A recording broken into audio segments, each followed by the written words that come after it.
ఇక breaking news చూస్తున్నాం. మోంతా తుఫాన్ వాయుగుండంగా బలహీనపడింది. గత 6 గంటలుగా ఇది 12 కిలోమీటర్ల వేగంతో కదులుతోంది. తెలంగాణ భూభాగంపై తుఫాను ప్రభావం కొనసాగుతోంది.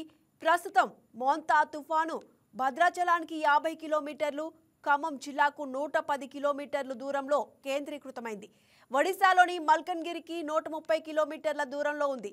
ఉత్తర వాయవ్య దిశగా కదిలి క్రమంగా బలహీనపడుతుంది.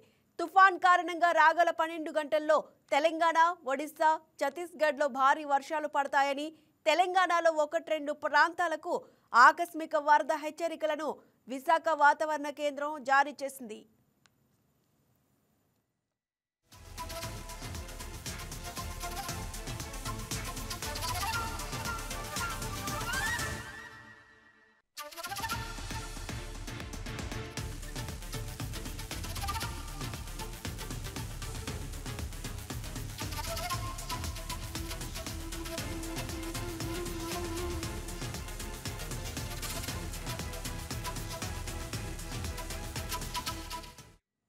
మోంతా తుఫాను ప్రభావంతో తెలంగాణలోని పలు జిల్లాల్లో కుండపోత వర్షాలు కురుస్తున్నాయి.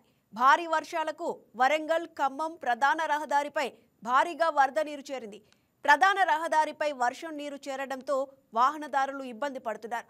దీంతో ఆ రహదారిని పోలీసులు తాత్కాలికంగా మూసివేశారు.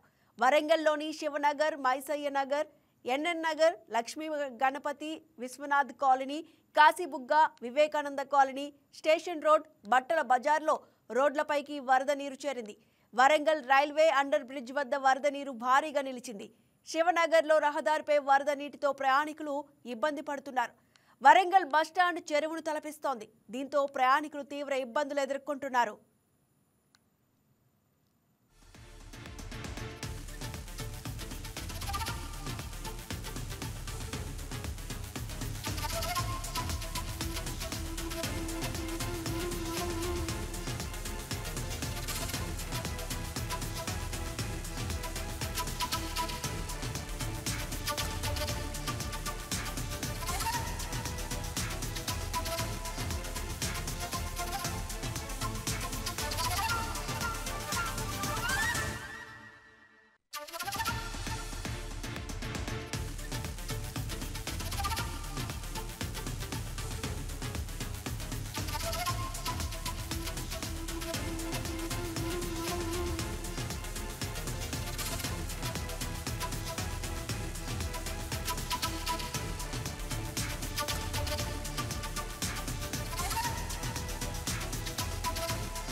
హన్మకొండ, వరంగల్, మహబూబాబాద్, జనగాం, సిద్దిపేట, యాదాద్రి భువనగిరి జిల్లాల్లో అత్యంత భారీ వర్షాలు కురిసే అవకాశం ఉందని వాతావరణ శాఖ తాజాగా రెడ్ అలర్ట్ జారీ చేసింది.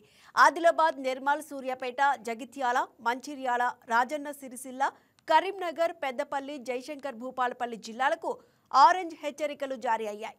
వరంగల్ జిల్లా కల్లెడలో అత్యధికంగా 34 సెంటీమీటర్ల వర్షపాతం నమోదైంది.